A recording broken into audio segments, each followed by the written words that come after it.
सल्ली अला रसूलिहिल करीम अम्मा बाद फ़क़द क़ाल अल्लाहु तबारक व तआला फ़ी किताबिहिल मजीद वल फ़ुरक़ानिल हमीद फ़अऊज़ु बिल्लाहि मिनश शैतानिर रजीम बिस्मिल्लाहिर रहमानिर रहीम क़ुल हल यस्तविल लज़ीना यअलमून वल्लज़ीना ला यअलमून वक़ाल नबी सल्लल्लाहु अलैहि वसल्लम फ़ज़लुल आलिमी अलल आबिद कफ़ज़लिल क़मरि लैलतल बद्रि अला साइरिल कवाकिब वक़ाल नबी सल्लल्लाहु अलैहि वसल्लम फ़ी मौज़िन आख़र यस्तग़फ़िरु लिल आलिमी मा फ़िस समावाति वल अर्ज़ सदक़ल्लाहुल अज़ीम व सदक़ रसूलुहुन नबियुल करीम। सामईन बातमकीन और हाजिरीन मजलिस, अल्लाह तबारक व ताला का एहसान व करम हुआ कि हक़ ताला शानऊ ने हमें इस बाबरकत मजलिस में बैठने की तौफ़ीक़ अता फ़रमाई और मुझे इल्म दीन की मौजू पर चंद मिनट लब कुशाई करने की जशारत बख्शी। अल्लाह तबारक व ताला का लाख लाख एहसान हुआ। सामईन, इल्म दो तरह का है। इल्म दो तरह का है, एक दुनियावी और एक उखरवी। इल्म चाहे दुनियावी हो या उखरवी, इंसान को दोनों इल्म इज़्ज़त और शान व शौकत अता करता है। दोनों इल्म इंसान को फजीलत अता करता है, लेकिन थोड़ा सा फ़र्क है कि दुनियावी इल्म सिर्फ दुनिया ही तक महदूद रहता है और उखरवी इल्म दुनिया और आखिरत दोनों जगह रुसवाई ज़िल्लत से नजात दिलाता है और शान व शौकत अता करता है। मैं आपसे चंद सवाल करता हूँ कि वो कौन सी शय है जिससे इंसान को अशरफुल मखलूक़ात बना दिया? वो कौन सी शय है जिनसे इंसान अफजल व अरफा हो गया? वो कौन सी शय है जिसकी फजीलत की बिना पर अल्लाह ने इंसान को अपना नाइब बनाया? सामईन, वो इल्म की दौलत है। वो इल्म ही की दौलत थी जिसकी वजह से इंसान को अशरफुल मखलूक़ात बनाया गया, इंसान को अपना नाइब बनाया, इंसान को इज़्ज़त व शौकत मिली, वो इल्म की बदौलत। सामईन, मैंने खुतबा में एक आयत करीमा की तिलावत की है जिसका मतलब होता है कि ए नबी आप फरमा दीजिए, ए नबी आप कह दीजिए कि आले इल्म यानी जानने वाला और आले जाल यानी न जानने वाला दोनों बराबर नहीं हो सकते। दोनों की इज्जत एक तरह नहीं हो सकती, दोनों की शान एक तरह नहीं हो सकती, दोनों बराबर नहीं हो सकते। आले इल्म और आले जाल यानी जानने वाला और न जानने वाला दोनों बराबर नहीं हो सकते। आलिम की फजीलत आया है, रोज़े रोशन की तरह आया है। आलिम की एक हदीस में है कि आलिम की फजीलत आबिद पर ऐसी है जैसे 14वीं रात की चांद की फजीलत तमाम सितारों पर। सामईन, 14वीं रात की चांद की फजीलत कितनी रोशन होती है यह भी वाज़े है, आप हज़रात बखूबी जानते हैं। तो आलिम की फजीलत आबिद पर ऐसी है जैसे 14वीं रात की चांद की फजीलत तमाम सितारों पर।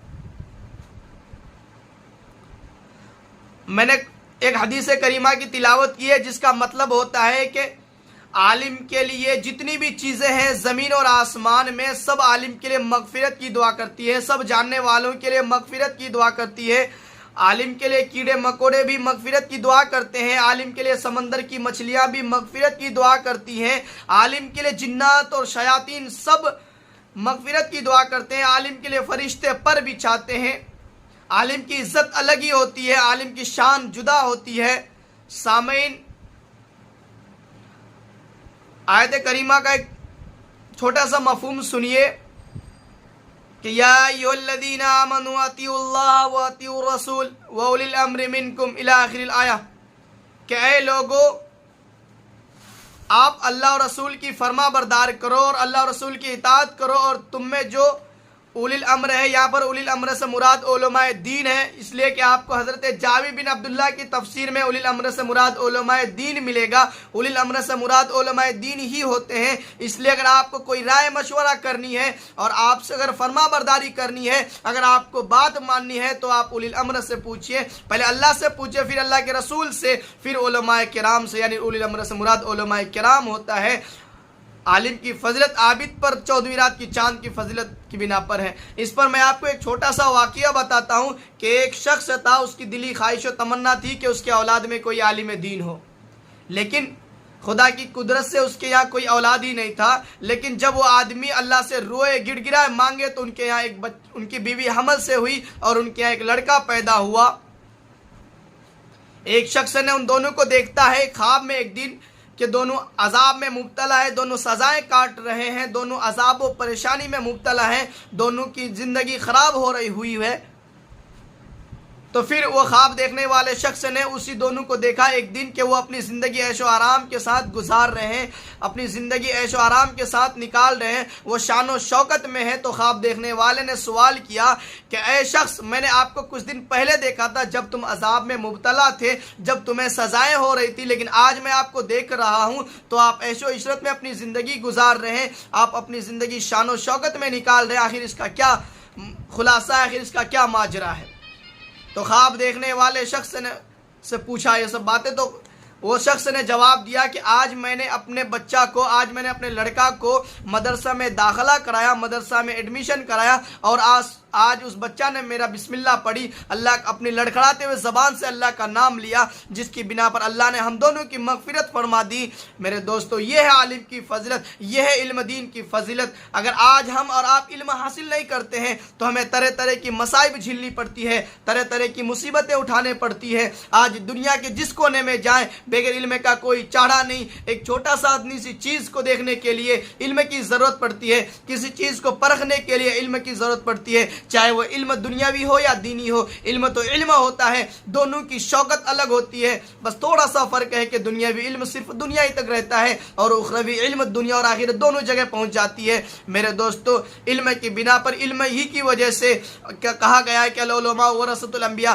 के इल्म की फजीलत की बिना पर उलमा क्या है, अंबिया के वारिस हैं। इल्म की बरकत की वजह से उलमा को अंबिया के वारिस कहा है। दूसरी जगह फरमाया है कि इल्म ही से अल्लाह वाले डरते हैं, इल्म ही की वजह से अल्लाह से लोग डरते हैं। अगर आज हम इल्म अपने अंदर रखे हैं, इल्म हासिल किए हैं, तो शायद हम अल्लाह से डरेंगे, अल्लाह की बात मानेंगे, अल्लाह की फरमा बरदारी करेंगे, अल्लाह के रसूल की हुक्म को बजा लाएंगे, अल्लाह के रसूल की हदीसों पर अमल करेंगे, कुरान की तिलावत करेंगे, नमाज वक्तों पर पढ़ेंगे, बेहयाई और गुनाहों से बचेंगे, अबस और बेकार कामों को तर्क करेंगे। मेरे दोस्तों, इल्म की फजिलत वाज़े है, मैं इससे ज़्यादा क्या कह सकता हूँ। तब आप लोगों के सामने चंद बातें मैंने की है। इसका मतलब व मफ़हूम यही होता है, इसका खुलासा यही होता है कि इल्म हासिल करें, क्योंकि हदीस में आता है कि तलबुल इल्मी फरीज़तुन अला कुल्ली मुस्लिमिन व मुस्लिमा, कि इल्म का हासिल करना, इल्म का सीखना हर मुसलमान मर्द औरत पर फ़र्ज़ है। इल्म को हासिल कीजिए और अल्लाह के वजूद को पहचान, अल्लाह के फरमान को मानिए, और इल्म ही से इंसान अपने वजूद को पहचानता है, अपनी हक्कानियत को पहचानता है, अल्लाह की तारीफ़ और तौसीफ़ इल्म ही से करता है, रसूल की फरमा बरदारी इल्म ही की फजीलत से करता है। अगर आज हम इल्म हासिल नहीं करें तो अपने वजूद को नहीं पहचान पाएंगे। आज हम अपने अगर इल्म हासिल नहीं करें तो अपने हकीकत को नहीं जान पाएंगे कि हमारी हकीकत क्या है, हमारी वजूद क्यों है, हमें दुनिया में क्यों भेजा गया है, हमको इंसान क्यों बनाया है, हमें अशरफुल मखलूक़ात क्यों बनाया है। अगर आज हम इल्म हासिल करते हैं तो हम अपने वजूद को पहचान सकते हैं, अल्लाह की तारीफ और तौसीफ कर सकते हैं, हमसे जो कमी रह जाती है उनको हम पूरा कर सकते हैं। अल्लाह के सामने जाएं और इल्म को हासिल करें और अपने बच्चों को आलिम दीन बनाएं और अपने बच्चों को इल्म दीन की तालीम दें और अपने बच्चों को इल्म सिखाएं। आज तरह तरह की मसाइब व परेशानी आती है जिसका सामना करना हमारे लिए आसान हो सकता है। अगर आज हम इल्म हासिल करेंगे, इल्म सीखेंगे, तो हमें तरह तरह की मुसीबत से बचा जा सकता है। सामईन, आज किसी भी कोना में जाए हिंदुस्तान के, बगैर इल्म का कोई चारा नहीं है। मेरे कहने का मतलब और खुलासा यही है कि इल्म हासिल करें और हर हाल में हासिल करें, अपने बच्चों को पढ़ाएं, अपने बच्चों को लिखाएं, अपने बच्चों को आलिम बनाए, अपने बच्चों को डॉक्टर इंजीनियर बनाए, ताकि आज आपका बच्चा आगे चल के कामयाब हो सकता है, आपका बच्चा आगे चल के दुनिया की असाई व परेशानी से बच सकता है। मैं इन्हीं पर अपनी बातों को ख़त्म करता हूँ क्योंकि वक्त बहुत कम है। सामईन, मैंने जो कहा है, जो बातें मैंने की है, उन पर अमल की जाए, उन पर गौर की जाए और उन पर अमल की जाए।